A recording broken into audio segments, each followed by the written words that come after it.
ಧರ್ಮದಲ್ಲಿ ದೊಡ್ಡ ಹಬ್ಬವೆಂದರೆ ಅದು ದೀಪಾವಳಿ. ವಿಶ್ವದೆಲ್ಲೆಡೆ ಇರುವಂತಹ ಹಿಂದೂಗಳು ದೀಪಾವಳಿ ಹಬ್ಬವನ್ನು ತುಂಬಾ ಸಡಗರದಿಂದ ಆಚರಿಸಿಕೊಳ್ಳುತ್ತಾರೆ.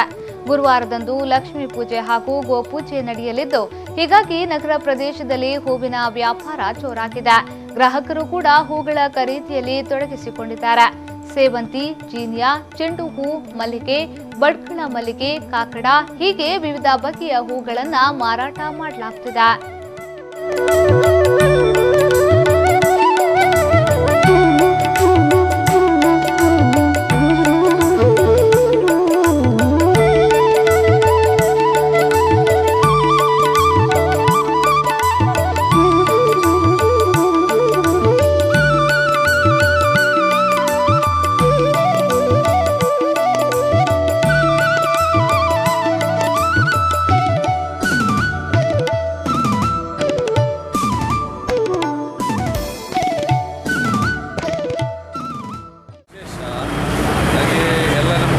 ಎಲ್ಲ ಬಂದಿದೆ ಮಾರ್ಕೆಟಿಗೆ.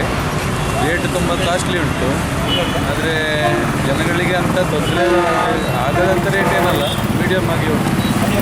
ಈಗ ಸೇವಂತಿಗೆ, ಗೊಂಡೆ, ದೀಪಾವಳಿಯ ವಿಶೇಷ ಹೂಗಳಂದರೆ ಗೊಂಡೆ, ಸೇವಂತಿಗೆ, ಅಂಗಡಿ ಪೂಜೆಗೆ ಎಲ್ಲ ಅಂತ ವೈಟು, ಜೀನ್ಯ ಮತ್ತು ಕಲರ್ ಸೇವಂತಿಗೆ ಎಲ್ಲ ಇವತ್ತು ಮಾರ್ಕೆಟ್ ರೇಟ್ಗೆ ಬಂದಿದೆ.